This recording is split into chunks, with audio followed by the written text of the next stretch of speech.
আসসালামু আলাইকুম, আমন্ত্রণ জানাচ্ছি ফভ টিভি নিউজ আপডেটে। সঙ্গে আছি আমি ইমতিয়াজ আহমেদ। শুরুতেই সংবাদ শিরোনাম। মরার উপর খাড়ার ঘা, ওসমান হাদির গ্রামের বাড়িতে চুরি।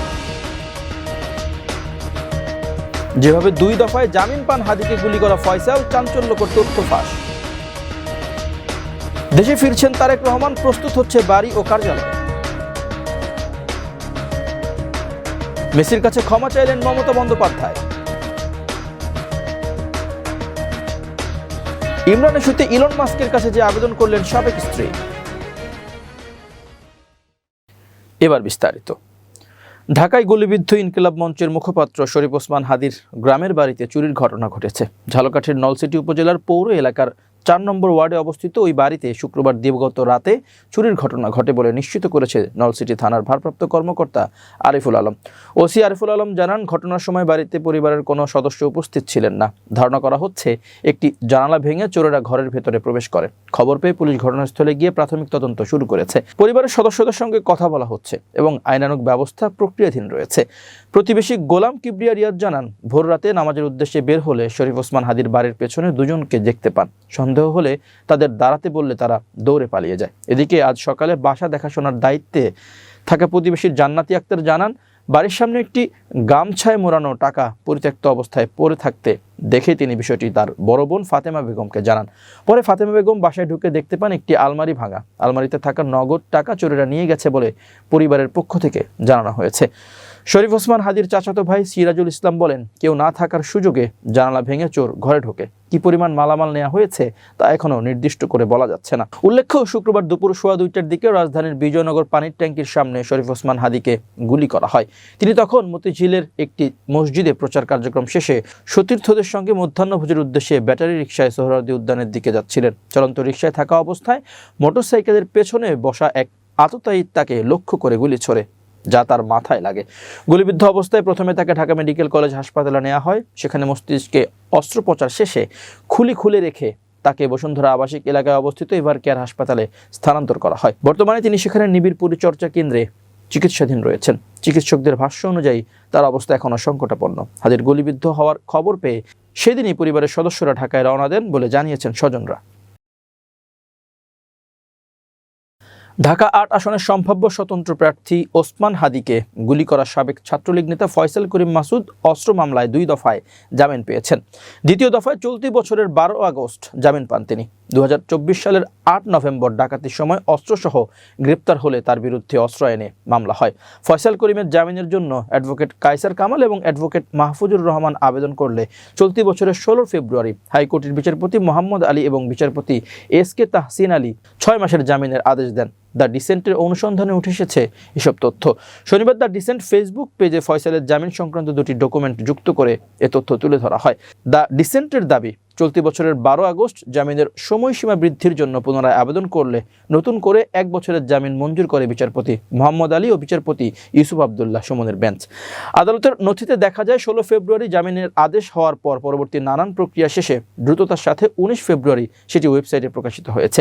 হাইকোর্টের 2টি আদেশের কপি সুপ্রিম কোর্টের ওয়েবসাইটে পাওয়া গেছে। এর আগে অনুসন্ধান প্রতিষ্ঠান দ্য ডিসেন্টের পক্ষ থেকে দাবি করা হয়েছিল, শরীফ ওসমান হাদিকে গুলি করা সন্দেহভাজন ব্যক্তি ইনকিলাব কালচারাল সেন্টারে গিয়েছিলেন।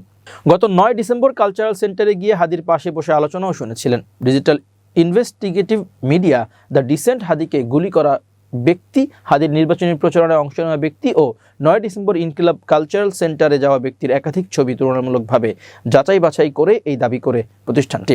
দ্য ডিসেন্টের দাবি, 3 ঘটনায় যে ব্যক্তি সামনে আসছে তার সঙ্গে ফয়সাল করিম মাসুদ ওরফে দাউদ খান নামক এক ব্যক্তির চেহারা মিলে যাচ্ছে।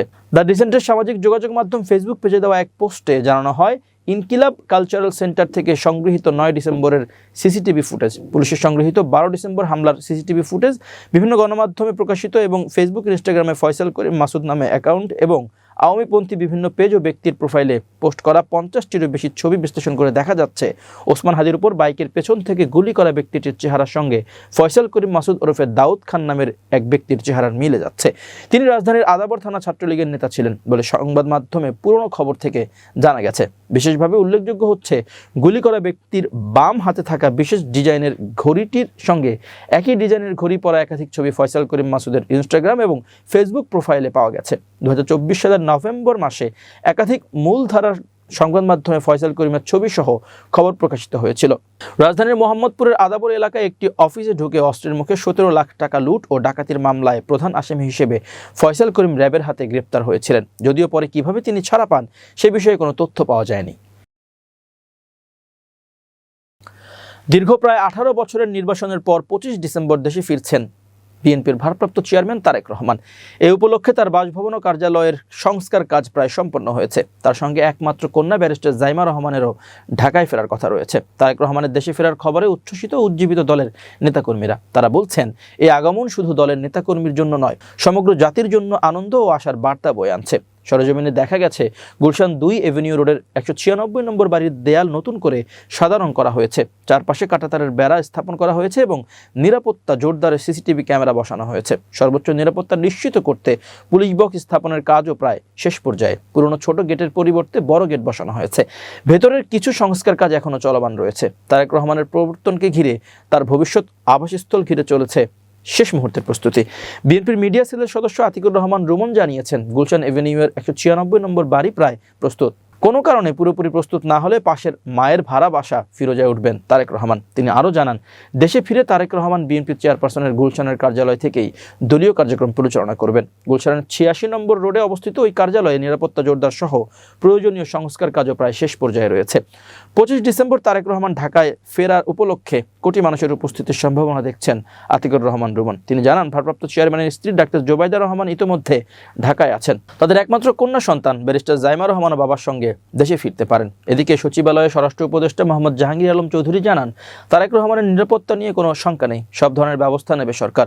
সূত্র বলছে, লন্ডন সময় 24 ডিসেম্বর সন্ধ্যা 6:20 বাংলাদেশের বিমানের ফ্লাইটে ঢাকার উদ্দেশ্যে রওনা দেবেন তারেক রহমান। বাংলাদেশের সময় 25 ডিসেম্বর সকাল 9:30 ঢাকার মাটিতে পা রাখতে পারেন 17 বছর নির্বাসিত থাকা বিএনপির ভারপ্রাপ্ত চেয়ারম্যান। 2008 সালের 11 সেপ্টেম্বর চিকিৎসার জন্য যুক্তরাজ্যে যান তারেক রহমান। এরপর আওয়ামী লীগ সরকার ক্ষমতায় এলে দেশে ফেরা হয়নি বিএনপির এই শীর্ষ নেতার। 36 বাংলাদেশিকে নাগরিকত্ব দিয়েছে ভারত। দেশটির নাগরিকত্ব সংশোধনী আইন CAA এর আওতায় এই নাগরিকত্ব দেয়া হয়েছে। এর মধ্যে ভারতের ওড়িশা রাজ্যে 35 জনকে এবং উত্তর পূর্বাঞ্চলীয় আসাম রাজ্যে এক বাংলাদেশিকে ভারতীয় নাগরিকত্ব দেওয়া হয়। ওড়িশায় রাজ্য সরকারের উদ্যোগে আয়োজিত এক বিশেষ অনুষ্ঠানে নতুন নাগরিকদের স্বাগত জানিয়েছেন মুখ্যমন্ত্রী মোহন চরণ মাঝি। বলেন, নির্যাতিত সংখ্যালঘুদের জন্য এই আইন আশ্বাস ও আশ্রয়ের প্রতীক। খবর দ্য হিন্দু ও NDTV। দ্য হিন্দু বলছে, 2019 সালের নাগরিকত্ব সংশোধনী আইন CAA এর আওতায় বাংলাদেশ থেকে ভারতে যাওয়া 35 জন অভিবাসীর হাতে ভারতীয় নাগরিকত্বের সনদ তুলে দিয়েছেন ওড়িশার মুখ্যমন্ত্রী মোহন চরণ মাঝি। গত বৃহস্পতিবার এই সনদ বিতরণ করা হয়। এর মাধ্যমে ওড়িশায় CAA এর আওতায় নাগরিকত্ব পাওয়া মানুষের সংখ্যা দাঁড়ালো 51 জনে।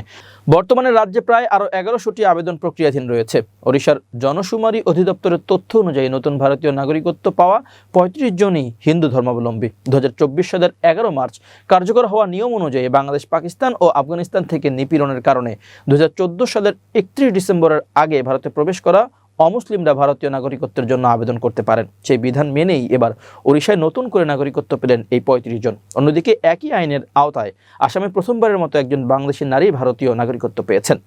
আসামের শ্রীভূমি জেলার বাসিন্দা 40 বছর বয়সী ওই নারী 2007 সালে বাংলাদেশ থেকে ভারতে প্রবেশ করেছিলেন।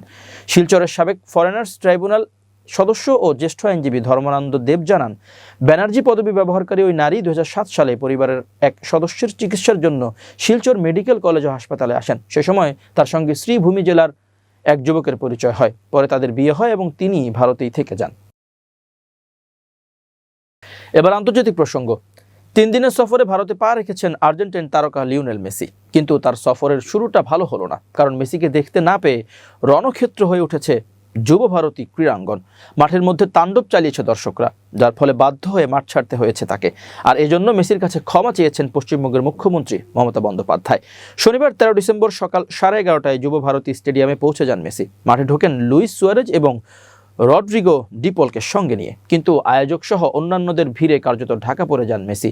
একসময় ক্ষুব্ধ ফুটবল প্রেমীরা উই ওয়ান্ট মেসি স্লোগান দিতে শুরু করেন। মেসি যুব ভারতীতে পৌঁছতেই অন্তত 70 থেকে 80 জন মানুষের ভিড় ঘিরে ধরে থাকে। মূলত মন্ত্রী কর্তারাই ঘিরে ধরেন মেসিকে। তাকে ভালো করে হাঁটার জায়গাটুকু দিচ্ছিলেন না কেউ। ক্যামেরা এবং মোবাইল হাতে ছবি তুলতে ব্যস্ত হয়ে পড়েন তারা। মেসিকে ঘিরে রাখেন নিরাপত্তা রক্ষীরা। গ্যালারি থেকে তাকে দেখা যাচ্ছিল না। চড়া দামে টিকিট কেটে মেসিকে দেখতে যাওয়া ফুটবল প্রেমীদের ভরসা ছিল স্টেডিয়ামের 3টি জায়ান্ট স্ক্রিন। মোহনবাগান এবং ডায়মন্ড হারবারের প্রাক্তন ফুটবলারদের সঙ্গে মেসি পরিচিত হওয়ার সময়ও ভিড় ঘিরেছিল তাকে। পরিস্থিতি নিয়ন্ত্রণে আনতে ক্রীড়ামন্ত্রী অরূপ বিশ্বাস এবং প্রধান আয়োজক শতদ্রু দত্তকে মাইক্রোফোনে ঘোষণা করতে হয়। তাতেও পরিস্থিতি স্বাভাবিক হয়নি, কারণ গ্যালারি থেকে একবারও দেখা যায়নি মেসিকে। 11:52 আচমকা মেসিকে বের করে নিয়ে যাওয়া হয়। তারপরই পরিস্থিতি উত্তপ্ত হয়ে ওঠে। মোটা টাকায় টিকিট কিনে মাঠে এসেও মেসিকে দেখতে না পাওয়ায় ফুটবল প্রেমীরা ক্ষুব্ধ হয়ে ওঠেন। শুরু হয় গ্যালারিতে লাগানো হোর্ডিং ভাঙচুর। পরে গ্যালারির চেয়ার ভেঙে মাঠে ছুটতে শুরু করেন ক্ষুব্ধ ফুটবল প্রেমীরা। মাঠে পড়তে শুরু করে বোতল। একসময় মাঠের ধারে ফেন্সিংয়ের গেট ভেঙে হুড়মুড় করে মাঠে ভক্ত সমর্থকরা ঢুকতে শুরু করেন। প্রথমে পুলিশ ছিল দিশেহারা। কিছুক্ষণ পর লাঠি উঁচিয়ে ক্ষুব্ধ জনতাকে তাড়া করে গ্যালারিতে পাঠিয়ে দেওয়া হয়। কিন্তু মিনিট 5 মধ্যে ফুটবল প্রেমীরা আবারও মাঠে ফিরে আসেন। কিন্তু ততক্ষণে মাঠ থেকে বেরিয়ে যান মেসি। একই অনুষ্ঠানে যোগ দেওয়ার কথা ছিল মমতা বন্দ্যোপাধ্যায়ের, কিন্তু পরিস্থিতি দেখে সেই পরিকল্পনা বাতিল করতে হয়। তবে নিজের ভেরিফাইড এক্স অ্যাকাউন্টে মেসির কাছে ক্ষমা চেয়েছেন তিনি। ক্যাপশনে মমতা লিখেছেন, আজ স্টেডিয়ামে যে অব্যবস্থাপনা দেখা গেছে তাতে আমি গভীরভাবে উদ্বিগ্ন এবং মর্মাহত। হাজার হাজার ক্রীড়াপ্রেমী এবং ভক্তদের সাথে আমি অনুষ্ঠানে যোগ দিতে স্টেডিয়ামে যাচ্ছিলাম, যারা তাদের প্রিয় ফুটবলার লিওনেল মেসিকে এক ঝলক দেখার জন্য জড়ো হয়েছিল। তিনি বলেন, দুর্ভাগ্যজনক ঘটনার জন্য আমি লিওনেল মেসির পাশাপাশি সমস্ত ক্রীড়াপ্রেমী এবং তার ভক্তদের কাছে আন্তরিকভাবে ক্ষমা চাইছি। সে সঙ্গে তদন্ত কমিটি গঠনের নির্দেশ দেন মমতা। তার ভাষ্য, আমি বিচারপতি অবসরপ্রাপ্ত অসীম কুমার রায়ের সভাপতিত্বে একটি তদন্ত কমিটি গঠন করেছি, যার সদস্য হিসেবে থাকবেন মুখ্য সচিব এবং স্বরাষ্ট্র পার্বত্য বিষয়ক বিভাগের অতিরিক্ত মুখ্য সচিব। কমিটি এই ঘটনার বিস্তারিত তদন্ত করবে, দায়িত্ব নির্ধারণ করবে এবং ভবিষ্যতে এই ধরনের ঘটনা রোধে ব্যবস্থা গ্রহণের সুপারিশ করবে। তিনি আরও বলেন, আমি আবারও সকল ক্রীড়াপ্রেমীর কাছে আন্তরিকভাবে ক্ষমা চাইছি। ইমরান খানের সাবেক স্ত্রী জেমিমা গোল্ডস্মিথ শুক্রবার সামাজিক যোগাযোগ মাধ্যম এক্সের মালিক ইলন মাস্কের কাছে একটি আবেদন জানিয়েছেন। তিনি অভিযোগ করেন, ইমরান খানের বর্তমান পরিস্থিতি নিয়ে করা তার পোস্টগুলো এক্সে ইচ্ছাকৃতভাবে নিয়ন্ত্রণ করা হচ্ছে। এগুলো সাধারণ মানুষের কাছে পৌঁছতে দেওয়া হচ্ছে না। জেমিমা বলেন, পাকিস্তানি কর্তৃপক্ষ ইমরান খানের সঙ্গে যে আচরণ করছে এবং তার বিরুদ্ধে চলমান আইনি প্রক্রিয়া নিয়ে দেয়া আপডেটগুলো জনসাধারণের কাছে পৌঁছাচ্ছে না। এ কারণে তিনি ইলন মাস্ককে অনুরোধ জানান, তিনি মনে করছেন তার অ্যাকাউন্টে ভিজিবিলিটি ফিল্টারিং বা দৃশ্যমানতা কমিয়ে দেওয়া ব্যবস্থা প্রয়োগ করা হয়েছে, তা যেন প্রত্যাহার করা হয়। এক্সে দেওয়া এক পোস্টে জেমিমা গোল্ডস্মিথ জানান, তার 2 ছেলেকে তাদের বাবা ইমরান খানের সঙ্গে দেখা করতে কিংবা কথা বলতে দেওয়া হচ্ছে না। তিনি দাবি করেন, ইমরান খানকে গত 22 মাস ধরে অবৈধভাবে একাকী কারাবন্দী করে রাখা হয়েছে। তার ভাষায়, এক্সই এখন তার একমাত্র প্ল্যাটফর্ম, যেখানে তিনি বিশ্ববাসীকে জানাতে পারেন যে পিটিআই নেতা ইমরান খান একজন রাজনৈতিক বন্দী এবং তিনি মৌলিক মানবাধিকার থেকেও বঞ্চিত। তবে জেমিমার অভিযোগ, পাকিস্তানের ভেতরে এবং আন্তর্জাতিক পর্যায়ে তার পোস্টগুলোর পৌঁছানোর ক্ষমতা প্রায় শূন্যে নামিয়ে আনা হয়েছে। তিনি লিখেছেন, ইলন মাস্ক বাক স্বাধীনতার প্রতিশ্রুতি দিয়েছিলেন, কথা বলার স্বাধীনতা, কিন্তু কেউ শুনবে না, এমন স্বাধীনতার নয়। এক্সে দেওয়া জেমিমার পোস্টের একাংশে বলা হয়, ইলন মাস্কের কাছে একটি ব্যক্তিগত আবেদন, আমার 2 ছেলেকে তাদের বাবা ইমরান খানের সঙ্গে দেখা করতে বা কথা বলতে দেওয়া হয়নি। ইমরান খানকে 22 মাস ধরে একাকী কারাবন্দী রাখা হয়েছে, যা জাতিসংঘের মতে অবৈধ। এক্সই এখন একমাত্র জায়গা যেখানে আমরা বিশ্বকে বলতে পারি যে তিনি একজন রাজনৈতিক বন্দী। এর আগেও জেমিমা গোল্ডস্মিথ অভিযোগ করেছিলেন, পাকিস্তানি কর্তৃপক্ষ তার ছেলেদের বাবার সঙ্গে যোগাযোগে বাধা দিচ্ছে এবং তারা দেশে গেলে গ্রেপ্তারের হুমকিও দেওয়া হয়েছে। এদিকে এ সপ্তাহে ইমরান খানের বোন আলিমা খানও তার ভাইয়ের প্রতি আচরণ নিয়ে উদ্বেগ প্রকাশ করেন। বুধবার আদিয়ালা জেলের বাইরে সাংবাদিকদের সঙ্গে কথা বলতে গিয়ে তিনি বলেন, 8 মাস ধরে আমরা এখানে আসছি, প্রতি মঙ্গলবার এসে বসি, কিন্তু আমাদের ইমরান খানের সঙ্গে দেখা করতে দেওয়া হচ্ছে না। তাকে নির্যাতন করা হচ্ছে এবং বেআইনিভাবে একাকী আটকে রাখা হয়েছে। ইমরান খানের বিরুদ্ধে এই নির্যাতন বন্ধ করা উচিত। প্রিয় দর্শক, শেষ করছি ফফ টিভি নিউজ আপডেট। আজ এ পর্যন্তই। ভিন্ন খবর নিয়ে দেখা হবে আগামীকাল রাত 8টায়। নিজেকে আপডেট রাখতে সাবস্ক্রাইব করুন চ্যানেলটি। নিয়মিত লাইক, কমেন্ট ও শেয়ার করে ছড়িয়ে দিন সর্বত্র। সুস্থ থাকুন, নিরাপদে থাকুন। আল্লাহ হাফেজ।